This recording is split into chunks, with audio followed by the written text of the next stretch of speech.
കോഴിക്കോട് 2018 നടന്ന ദേശീയ വോളിബോൾ ചാമ്പ്യൻഷിപ്പിന്റെ മറവിൽ നടന്ന ക്രമക്കേടിന്റെ ഞെട്ടിക്കുന്ന വിവരങ്ങൾ പുറത്ത്. വ്യാജ കണക്കുണ്ടാക്കി തട്ടിയെടുത്തത് ലക്ഷങ്ങളെന്നാണ് വിജിലൻസിന്റെ റിപ്പോർട്ട്. ഭക്ഷണ ചെലവിന്റെ പേരിൽ ഉൾപ്പെടെ പണം ഊറ്റി എന്നാണ് വിജിലൻസിന്റെ കണ്ടെത്തൽ.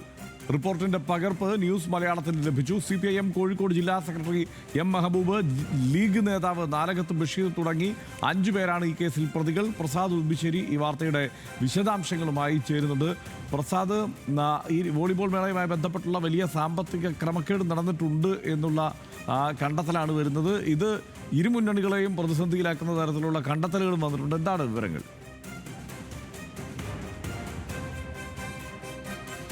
ഹർഷൻ, കഴിഞ്ഞ ദിവസമാണ് നടക്കാവ് പോലീസ് ഈ സംഭവവുമായി ബന്ധപ്പെട്ടുകൊണ്ടുള്ള ക്രമക്കേടിൽ കേസെടുത്തിട്ടുള്ളത്. ഇതിന് തൊട്ട് പിന്നാലെയാണ് ഇതുമായി ബന്ധപ്പെട്ടുകൊണ്ട് വിജിലൻസ് നടത്തിയിട്ടുള്ള അന്വേഷണ റിപ്പോർട്ട് പുറത്തു വന്നിട്ടുള്ളത്. വളരെ ഞെട്ടിപ്പിക്കുന്ന വിവരങ്ങൾ തന്നെയാണ് ഈ അന്വേഷണ റിപ്പോർട്ടിലുള്ളത്. ഇതിൽ 10 ക്രമക്കേടുകളാണ്, സാമ്പത്തിക ക്രമക്കേടുകളാണ് വിജിലൻസ് കണ്ടെത്തിയിട്ടുള്ളത്. വിജിലൻസിന്റെ ശുപാർശയുടെ അടിസ്ഥാനത്തിൽ തന്നെയാണ് ഇപ്പോൾ പോലീസ് കേസെടുക്കുകയും ചെയ്തിട്ടുള്ളത്. പക്ഷേ വിജിലൻസ് ശുപാർശ ചെയ്തിട്ട് ഏറെക്കുറെ 2022 ഇക്കാര്യത്തിൽ കേസെടുക്കണമെന്ന് പറഞ്ഞുകൊണ്ട് വിജിലൻസ് ശുപാർശ ചെയ്തത്.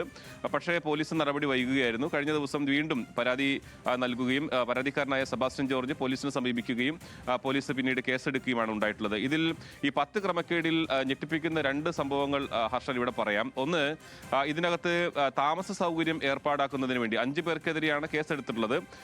CPIM ജില്ലാ സെക്രട്ടറി, അന്ന് അദ്ദേഹം സംഘാടക സമിതിയായിരുന്നു, ജില്ലാ സെക്രട്ടറി ആയിരുന്നില്ല.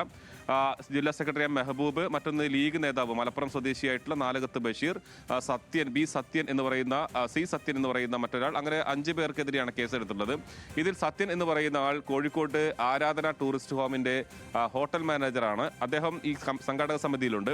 ഇവിടെ താമസിച്ചു, കായിക താരങ്ങളും അവരുടെ മറ്റു ഒഫീഷ്യൽസും ഒക്കെ താമസിച്ചു എന്ന് പറഞ്ഞുകൊണ്ട് ലക്ഷക്കണക്കിന് രൂപ എഴുതിയെടുത്തു എന്നുള്ളതാണ്. എന്നാൽ യഥാർത്ഥത്തിൽ ആ കായിക താരങ്ങൾ താമസിച്ചത് സാസ് റെസിഡൻസി എന്ന് പറയുന്ന കോഴിക്കോട് നഗരത്തിൽ തന്നെയുള്ള എരഞ്ഞിപ്പാലത്തുള്ള മറ്റൊരു ഹോട്ടലിലായിരുന്നു. ആ ഹോട്ടലിന് ഇനിയും പണം നൽകാനുണ്ട് എന്നുള്ളതാണ്. പകുതിയോളം പണം മാത്രമാണ് നൽകിയിട്ടുള്ളത്, ഇനിയും പണം നൽകാനുണ്ട്. പക്ഷേ മറ്റൊരു ഹോട്ടലിൽ താമസിച്ചു, അതായത് ഈ സംഘാടക സമിതിയുടെ അദ്ദേഹം ഹോട്ടൽ മാനേജർ ആയിരിക്കുന്ന സ്ഥാപനത്തിൽ അവിടെ താമസിച്ചു എന്ന് പറഞ്ഞിട്ട് ലക്ഷക്കണക്കിന് രൂപ എഴുതിയെടുത്തു.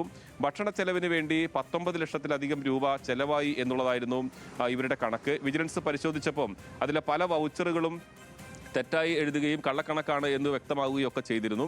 മറ്റൊന്ന്, ലക്ഷക്കണക്കിന് രൂപ ഇതുപോലെ പല കാര്യങ്ങൾ പറഞ്ഞുകൊണ്ട് കള്ള വൗച്ചർ ഉണ്ടാക്കി പണം തട്ടിയെടുത്തു എന്നുള്ളതാണ്.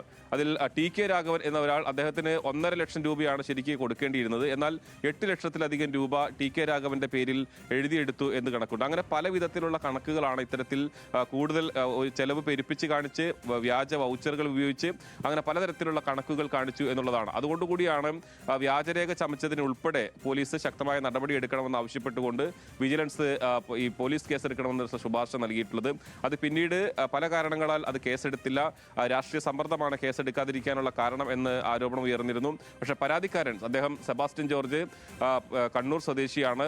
മുൻ വോളിബോൾ താരമായിരുന്ന അന്തരിച്ച ജിമ്മി ജോർജിന്റെ സഹോദരനാണ് സെബാസ്റ്റ്യൻ ജോർജ്. സെബാസ്റ്റ്യൻ ജോർജും ഒരു വോളിബോൾ കായിക താരമാണ്, ദേശീയ തലത്തിലൊക്കെ മത്സരിച്ച ആളാണ്. അദ്ദേഹം എന്തായാലും ഈ അഴിമതി നടത്തിയ ആളുകൾക്കെതിരെ ശിക്ഷ ഉറപ്പാക്കുന്നത് വരെയുള്ള പോരാട്ടം തുടരും എന്ന നിലപാടുമായി മുന്നോട്ട് വരുന്നു.